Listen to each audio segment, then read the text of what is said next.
Os Kandas como fardo e caminho, por Ajanta Nisaro. A iluminação do Buda proporcionou-lhe, entre outras coisas, um novo ponto de vista com relação aos usos e limitações das palavras. Ele descobriu uma nova realidade, o imortal, que não pode ser descrita por palavras. Ao mesmo tempo, ele descobriu que o caminho para a iluminação pode ser descrito, embora envolva uma nova maneira de ver e conceituar o problema do sofrimento. Como os conceitos comuns eram com frequência meios pobres para ensinar o caminho, ele teve que inventar novos conceitos e expandir palavras já existentes para abranger esses conceitos de modo que outros pudessem experimentar a iluminação por si mesmos. Um dos novos conceitos, que é essencial dentro dos seus ensinamentos, foi este dos Kandas, mais frequentemente traduzido para o português como agregados. Antes do Buda, a palavra em Pali Kanda possuía significados bastante comuns. Um Kanda podia ser uma pilha, um maço, um amontoado, uma massa. Também poderia ser o tronco de uma árvore. No seu primeiro sermão, no entanto, o Buda lhe deu um significado novo, psicológico, introduzindo o termo Kandas influenciados pelo apego, para sumarizar a sua análise da verdade do sofrimento. Ao longo do restante da sua carreira de ensino, ele se referiu frequentemente a esses Kandas psicológicos. A sua importância nos seus ensinamentos, desde então, tem sido óbvia para cada geração de budistas. Menos óbvia, no entanto, é a questão sobre como eles são importantes. Como um meditador deveria fazer uso do conceito dos Kandas?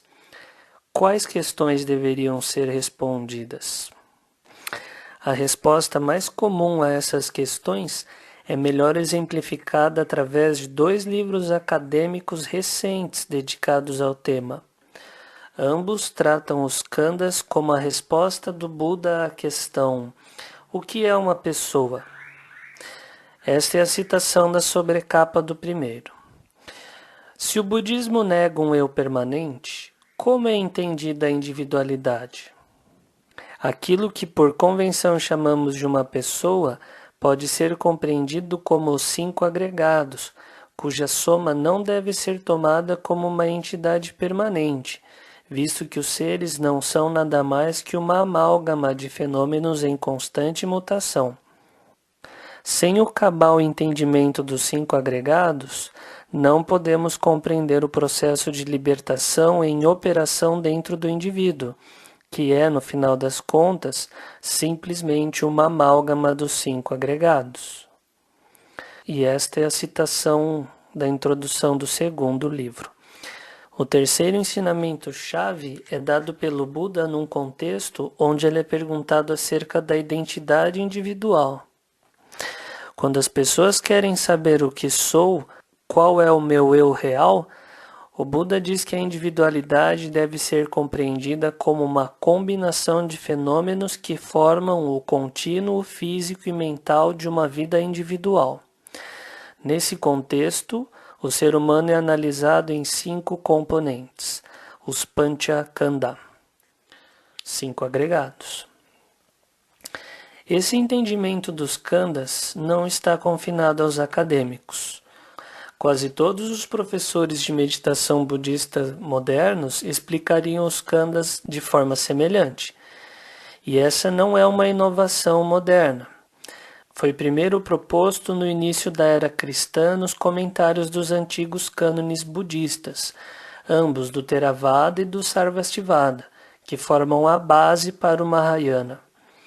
No entanto, uma vez que os comentários empregaram os Kandas para definir o que é uma pessoa, eles geraram muitas das controvérsias que desde então têm atormentado o pensamento budista.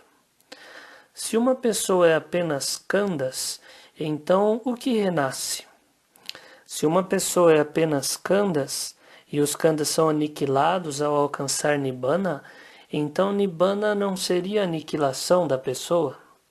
Se uma pessoa é khanda e os khandas estão interrelacionados com outros khandas, como é possível que uma pessoa alcance Nibbana sem arrastar consigo todas as demais pessoas? Uma grande parte da história do pensamento budista tem sido a história de tentativas engenhosas, mas infrutíferas de resolver essas questões. É instrutivo observar, no entanto, que o cânone em Pali nunca menciona o Buda tentando respondê-las. Na verdade, o cânone nunca menciona o Buda tentando definir de maneira nenhuma o que é uma pessoa. Ao invés disso, o cânone menciona o Buda dizendo que definir a si mesmo, de qualquer forma que seja, é limitar a si mesmo, e que a pergunta "o que sou?" é melhor ser ignorada. Isso sugere que ele formulou o conceito dos khandas para responder outras questões distintas. Se, como meditadores, queremos fazer o melhor uso desse conceito, deveríamos procurar saber quais eram essas questões originais e determinar como elas se aplicam à nossa prática. O cânone retrata o Buda dizendo que ele apenas ensinava 2 tópicos, o sofrimento e o fim do sofrimento. Uma análise dos discursos em Pali mostra ele empregando o conceito dos khandas para responder a questões básicas relacionadas com esses 2 tópicos. O que é sofrimento? Como é causado? O que pode ser feito para que essas causas tenham fim? O Buda introduziu o conceito dos khandas no seu primeiro sermão em resposta à primeira dessas questões.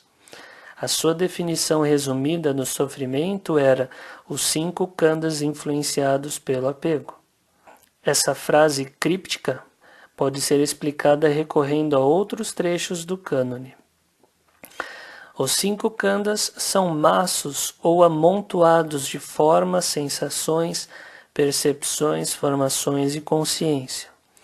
Nenhum dos textos explica por que o Buda empregou a palavra khanda para descrever essas coisas.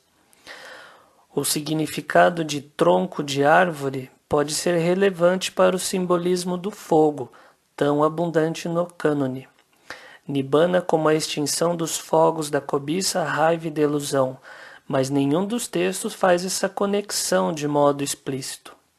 A imagem mais comum e explícita é dos khandas como um incômodo. Podemos imaginá-los como pilhas de tijolos que carregamos sobre os nossos ombros. No entanto, essas pilhas são melhor compreendidas não como objetos, mas como atividades. Pois um importante texto define-as em relação às suas funções. Forma, que abrange todos os tipos de fenômenos físicos, dentro e fora do corpo. Está sujeita ao desgaste e à desforma. A sensação sente prazer, dor e nem prazer nem dor. A percepção rotula ou identifica os objetos ou fenômenos. A consciência realiza a cognição através dos sentidos, juntamente com os seus respectivos objetos. Dos 5 khandas, as formações, sankhara, em Pali, são o mais complexo. Trechos do cânone definem as formações como intenção, mas elas também incluem uma gama variada de atividades, tais como a atenção, avaliação e todos os processos ativos da mente. Também é o khanda mais fundamental, pois a sua atividade principal é tomar o potencial das experiências da forma, sensações, etc., que provém do passado e transformá-las na experiência tangível dessas coisas no momento presente. Então, a intenção é parte integrante da nossa experiência de todos os khandas. Um ponto importante, pois isso significa que existe um elemento de intenção como parte de todo o sofrimento. Isso abre a possibilidade de ser possível dar um fim ao sofrimento mudando as nossas intenções, ou abandonando-as por completo. que é precisamente o propósito dos ensinamentos do Buda. Para compreender como isso ocorre, temos que investigar um pouco mais de perto como o sofrimento surge, ou, em outras palavras, como os khandhas se tornam os khandhas influenciados pelo apego. Quando os khandhas são experimentados, o processo das formações em geral não para simplesmente nisso. Se a atenção focar nas características atrativas dos khandhas, formas belas, sensações prazerosas, etc., isso poderá dar origem à paixão e ao deleite. Essa paixão e deleite podem assumir muitas formas, mas a mais tenaz é a ação habitual de fabricar um senso de eu ou meu, identificando-se com um khandha em particular, ou um conjunto de khandhas, ou reivindicando a posse deste. Essa noção de um eu e meu raramente é imóvel. Ela vagueia como uma ameba, mudando de perfil à medida que muda de localidade, algumas vezes expandida, algumas vezes contraída. Pode ver a si mesma como idêntica ao khandha, como possuidora de um khandha, como existindo dentro de um khandha, ou como tendo um khandha dentro de si. Em certas ocasiões, sentindo-se finita, em outras infinita. Qualquer forma assumida será sempre instável e insegura, pois os khandhas que proporcionam o seu alimento são simplesmente atividades e funções, impermanentes e insubstanciais. De acordo com as palavras do cânone, os khandhas são como a espuma, como uma miragem, como bolhas que se formam quando a chuva cai sobre a água. Os khandhas são pesados só porque a empunhadura de ferro com a qual tentamos agarrá-los é um incômodo.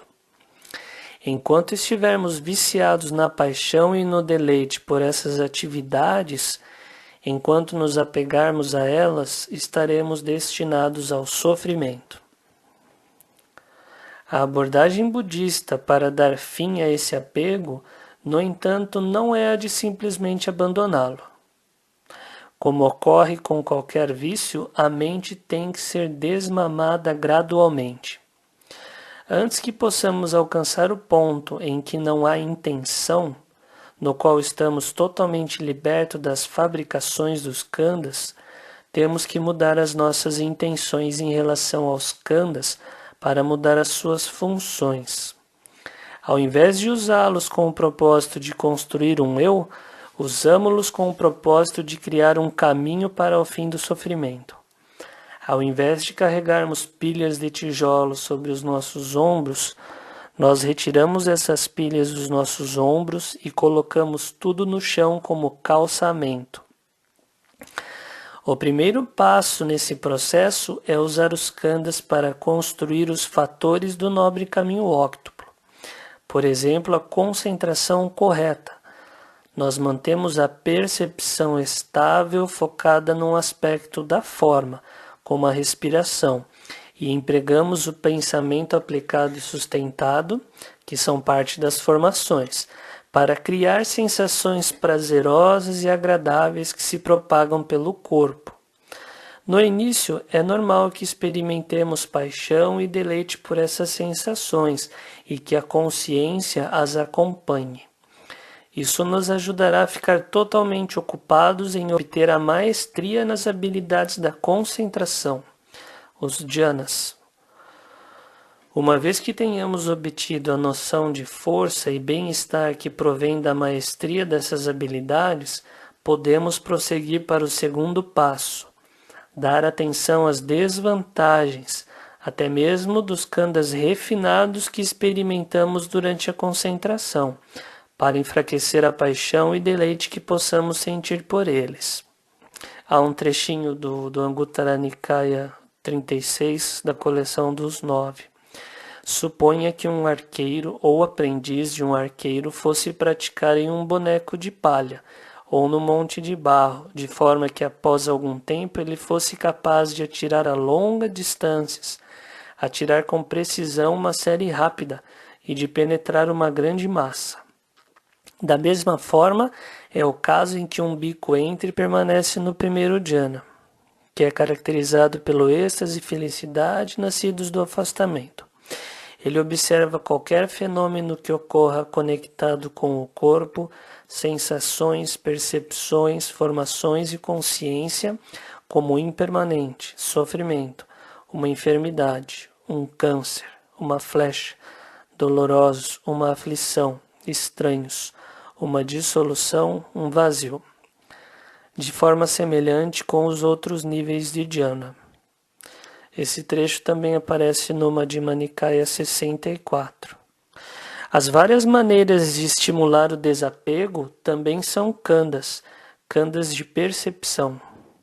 Uma lista padrão inclui as seguintes: percepção da impermanência, percepção do sofrimento, percepção do não-eu, percepção do repulsivo, percepção das desvantagens, percepção do desencantamento, do desapego.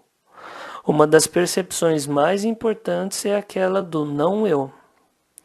Quando o Buda apresentou pela primeira vez, no seu segundo sermão, o conceito de não-eu, ele também empregou um meio para fortalecer o impacto dele através de uma série de questões baseadas nos khandhas. Tomando cada khandha, um após o outro, ele perguntou: isso é permanente ou impermanente? E aquilo que é impermanente, é satisfatório ou insatisfatório? E é adequado considerar o que é impermanente, sofrimento, sujeito a mudanças como isso é meu, isso sou eu, isso é o meu eu? Essas questões mostram o papel complexo que os khandhas desempenham nesse segundo passo do caminho. Essas questões em si são khandhas, das formações, e elas empregam o conceito dos khandhas para desmontar qualquer paixão e deleite que possa estar centrado nos khandhas e criar sofrimento. Desse modo, nesta etapa, empregamos khandhas que apontam para as desvantagens dos khandhas. Se forem empregadas de forma inábil, no entanto, essas percepções e formações podem simplesmente substituir a paixão pelo seu oposto, a aversão. É por isso que elas têm de estar baseadas no primeiro passo, o bem-estar construído no dhyana, e acoplado ao terceiro passo, as percepções do desapego e cessação que inclinam a mente na direção do imortal. Isto é a paz, isto é o sublime, isto é o silenciar de todas as formações, o abandono de todas as aquisições, a destruição do desejo, desapego, cessação, nibbana. Estes são, na verdade, os khandhas da percepção que direcionam a mente para além de todos os khandhas. Os textos dizem que esse processo de 3 passos pode conduzir a um dentre 2 resultados. Se depois de enfraquecer a cobiça pelos khandhas, a mente contiver alguma cobiça residual pela percepção do imortal, ela alcançará o terceiro nível da iluminação, Anagami. Se, no entanto, a cobiça for completamente erradicada, todo e qualquer apego será abandonado completamente. As intenções que fabricam os khandhas serão deixadas de lado e a mente estará totalmente libertada. Os tijolos do caçamento se converteram numa pista de decolagem e a mente decolará. Para onde? Os autores dos discursos relutam em dizer, até o ponto de escrever isso como um estado de existência, não existência, nenhum dos dois ou ambos. Como indicado num dos discursos, a liberdade que está além dos khandhas também se encontra além do âmbito no qual a linguagem pode ser empregada de modo apropriado. Existe também o problema real e prático de que qualquer noção preconcebida dessa liberdade, se agarrada como um khandha de percepção, poderá facilmente funcionar como um obstáculo para sua realização.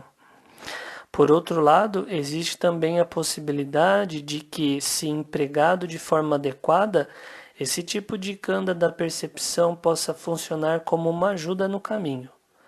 Assim, os discursos oferecem pistas na forma de símiles, referindo-se à libertação como não formado, o fim, sem impurezas, a verdade, o que está mais além, o sutil, o difícil de ser visto, o que não envelhece, permanência, o que não se decompõe, o sem características, não elaboração, paz, o imortal, sublime, felicidade, consolação, o fim do desejo, o excelente, o maravilhoso, segurança, desatamento, o sem aflições, sem paixões, pureza, libertação, desapego, a ilha, abrigo, refúgio, o último. Outros trechos mencionam a consciência nessa liberdade, sem características ou superfície, sem fim, totalmente luminosa. Como além dos limites de tempo e espaço, experimentada quando as 6 bases sensuais deixam de funcionar. Nesse aspecto, ela difere do khandha da consciência, que depende das 6 esferas sensuais e que pode ser descrito através de termos como próximo ou distante, passado, presente ou futuro. A consciência sem característica é dessa forma a consciência da iluminação. E a liberdade dessa consciência é transportada mesmo quando uma pessoa iluminada retorna para a consciência comum, como o Buda disse de si mesmo. Liberto, desassociado e emancipado da forma, o Tathagata permanece com a consciência irrestrita, liberto, desassociado e emancipado das sensações, percepções, formações, consciência, nascimento, envelhecimento, morte, sofrimento, impurezas. O Tathagata permanece com a consciência irrestrita. Isso mostra mais uma vez a importância de formular as questões corretas no que diz respeito aos ensinamentos sobre os khandhas. Se você empregá-la para definir aquilo que você é como uma pessoa, irá se restringir sem nenhuma razão. As questões continuarão se acumulando. Mas se você empregá-los para dar um fim ao sofrimento, as suas questões serão descartadas e você estará livre. Você nunca mais se apegará aos khandhas e não precisará mais usá-los para dar um fim ao sofrimento criado por você mesmo. Enquanto você ainda estiver vivo, poderá empregar os khandhas, quando necessário, para qualquer fim hábil que você considerar adequado. Depois disso, você estará libertado de todos os usos e necessidades, incluindo a necessidade de encontrar palavras para descrever essa liberdade para si mesmo ou para qualquer outra pessoa.